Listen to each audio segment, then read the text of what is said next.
So what I'm getting out of all this is Schefter got cucked by T. Higgins. And I kind of love it. So if you know anything about Adam Schefter, right, he always likes to be the first person to release all the information. And he's the first person who likes to post it out there and be like, I'm the reporter that broke the news. Well, the situation, he wasn't able to. Let me show you when he posted this tweet right here, which is his first tweet about the Jamar Chase / T. Higgins situation. He posted this at 1:35 a.m. in the morning.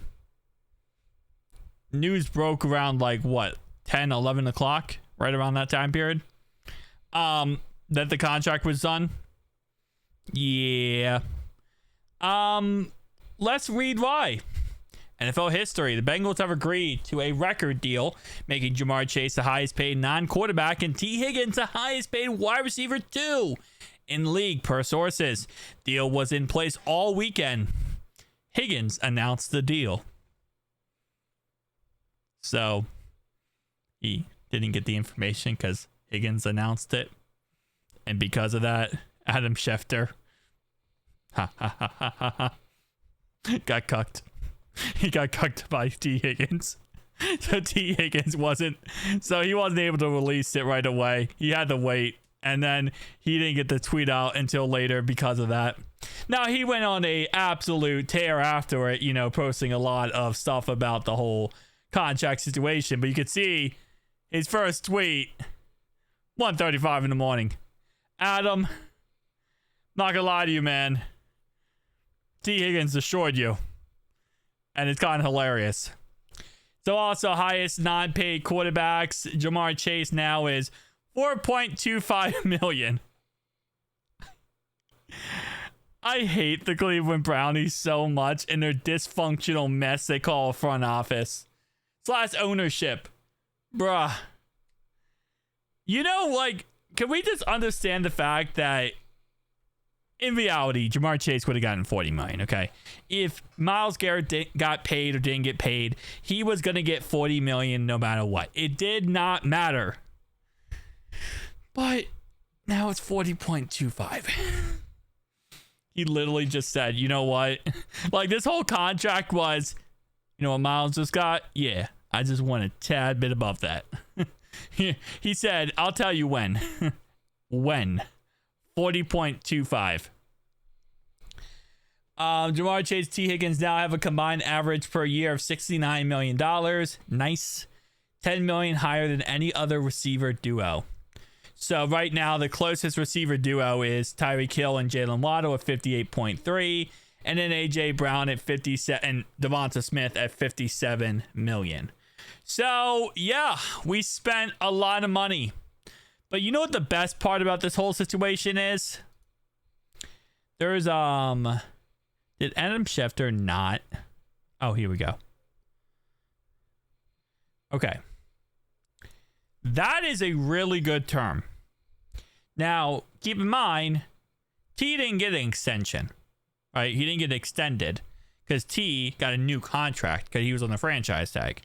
So obviously, his contract will start right away. Well, Trey's would love to see Trey get a contract. On my brain right now. Jamar's contract will start next year because he has the 5th-year extension. So he is going to get his contract starts next year, but T's contract will start this year. So most likely with T's contract would be my guess is we can just add, theoretically speaking, $2 million to this, and that will be T's contract. Because he'll be, what, $28.75 million a year? So it's going to be like a $2 million boost for a T. For Jamar, it's going to be nothing. Like, we're not going to see any boost this year. It will be boost next year. This is why it is very important, and I can't stress this enough, very, very, very important that we figure out some type of draft plan this year to make sure we don't mess up the draft. Okay? Because this is your time this year to go out there, sign 2 offensive guards, get some other free agents, right? Because again, Chase's contract is not hitting yet. which means he'll only be 21 million this year, 40 some odd million next year. But if you can get some good veterans and you can draft well, you can have those veterans train up the guys behind them. Plus, with the coaching changes, you can actually see some real, true things work out. But this is the year. Like, this is the offseason. You got to figure that out. And you can't mess it up. Because if we can get this to work correctly, and obviously we only have 6 draft picks, which sucks, but it's okay. Teddy K can move to left guard. Matt Lee at center. Right guard, we got to get somebody. We got to draft. We not draft someone. Sorry, we got to sign somebody. Because if that's the case, and Scott Peters can make something out of Cordell Volson or make it even better, right? If Cordell Volson can get to a point where he's a caliber starter player and we have confidence in him, that would be fantastic. I have faith that Scott Peters can do a lot. Cody Ford, I think he can boost him up to some capacity, get him better. And if we can get Matt Lee to a startable center every single week, plus Teddy K at left guard, we could be good for a couple years with that. Now, again, it comes down to getting that all to work out. Verbally speaking wise, I would still prefer we do get 2 veteran left guard and right guard personally. And then we work on the draft being a lot of defensive players. But I would also like to get more draft picks. In all honesty, like, the more I'm looking at this whole situation, the more I just want to trade down at the pick 17 and trade down to like pick 22 or 23. Maybe settle for someone like, I don't know, Stewart or something, or settle for a guy a little bit down the draft board, but stack and stockpile draft picks. That's what I really want to do. Now, this draft upcoming, it's not the greatest draft of all time. It's not a draft that you're going to like change everything from, but there are key positions that we actually really need that you can do really good if you correctly draft, like, defensive line, edge rushers, guards.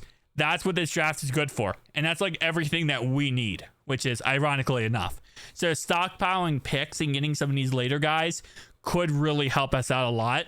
And trading down, let's say you trade down from pick 17 and pick, 23. Okay, 23 would say, for example. You might be able to get an extra second round pick out of that. A team, if they're trading up from pick 23 to pick 17, you drop down, you get an extra second round pick. Plus, you might get a guy that you still want, and you get 2 second round picks. Now we're cooking with some grease, right? You could even trade down one of those 2 second round picks. So later in the second round, maybe get an extra 4th round pick, right? 5th round pick. Like, you can do stuff like this. We have done it before. We did it with the Jordan Battle trade when we traded back 3 picks and we got an extra 5th round pick in the 3rd round. So you can do it. This is a draft we have to hit big on. So hopefully we figure it out. See you guys next one.